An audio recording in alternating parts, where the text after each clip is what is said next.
মৃত ব্যক্তির জন্য 4 দিন ও 40 দিন পর সমাজের সবাইকে দাওয়াত করে খাওয়ানোটা সওয়াবের কাজ কি? মৃত ব্যক্তির পাশে বসে কোরআন মাজিদ পড়াও খতম দেওয়া কি সওয়াবের কাজ? আমরা যে কবরস্থানের পাশে গিয়ে বলি আসসালামু আলাইকুম হালাল কবর, এটা কি ঠিক কিনা? মৃত ব্যক্তির জন্য 4 দিন ও 40 দিন পর আপনারা যেটা করেন এটা বলে 40 কি বলে? সবাই একটা রমরমা ভাব নিয়ে খাইতে যায়, মনে হয় যে বিয়ের দাওয়াত খাইতে যাইতেছে। আছে না নাই? তো যে মরছে আপনি তার জন্য কাঁদবেন, দোয়াই না করবেন, এত খুশি কেন আপনাদের? আপনি খাওয়ান, খাওয়াতে দোষ নাই।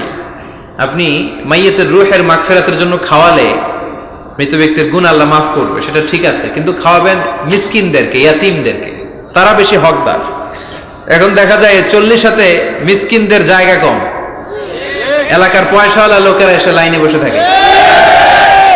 আমি দেখেছি যেটা, কিন্তু দরকার ছিল আমার আব্বা মারা গেছে, এই এতিমখানায় আমি একটা গরু দিয়ে দিলাম, ওরা সারা বছর খেতে পায় না, ওরা খাবে, খেয়ে আমার আব্বার জন্য দোয়া করবে, ঠিক কিনা? আর সবচেয়ে বেশি দোয়াটা কবুল হবে আপনার আব্বার জন্য। আপনি যাকে দোয়া করানোর জন্য আনলেন, উনি কি আপনার আব্বার জন্য কাঁদবে? আর কাঁদলেও এই কান্নাতে আন্তরিকতা কতটুকু, এটা প্রশ্নবিদ্ধ। কারণ উনি আমার বাপের লেগে কান্দে, আমারই চোখ দিয়ে পানি বের হয় না আমার বাপের লেগে। ঘটনাটা এরকম, তাই না? আপনার বাবার জন্য আপনি কাঁদবেন, ভাড়া করে কাউরে এনে কান্না করানোর দরকার নাই। রব্বির হামহুমা কামা রব্বায়ানি সাগীরা, আপনি দোয়া করবেন।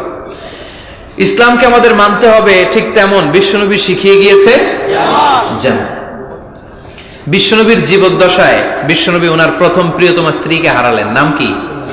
খাদিজা। এত ভালোবাসতেন এই স্ত্রীকে, আল্লাহর কাছে বলতেন, আল্লাহ কিয়ামতের দিন যেদিন মানুষ মানুষকে চিনবে না, বন্ধু বন্ধুরে চিনবে না, ভাই ভাইরে চিনবে না, পীর সাহেব মুরিদরে চিনবে না, মুরিদ পীর সাহেবরে চিনবে না, ওই কঠিন দিনে আমি যেন আমার খাদিজারে ভুলে না যাই। খাদিজাকে কবর দিয়ে বিশ্বনবী দাঁড়িয়ে রইলেন, দাফন দিয়ে দোয়া করলেন, কাঁদলেন, সবাই চলে যায়, বিশ্বনবী যায় না। সাইয়েদনা আবু বকর বললেন, ইয়া রাসূলুল্লাহ চলেন না, যাই, অনেক তো হলো। বিশ্বনবী বললেন, তোমার মনে চায় তুমি যাও, আমি বসে থাকবো, আমি এখানে দাঁড়িয়ে খাদিজার কবরের 3টা প্রশ্নের জবাব দিয়ে এরপরে বাড়িতে যাব। সাইয়েদনা জিবরাইল এসে বললেন, ইয়া রাসূলুল্লাহ খাদিজার প্রশ্নের জবাব নিয়ে আপনার টেনশন করার দরকার নাই, আপনার কোনো টেনশন নাই, খাদিজার কবরের প্রশ্নের জবাব আরশের উপর থেকে আল্লাহ নিজেই দিয়ে দিবে।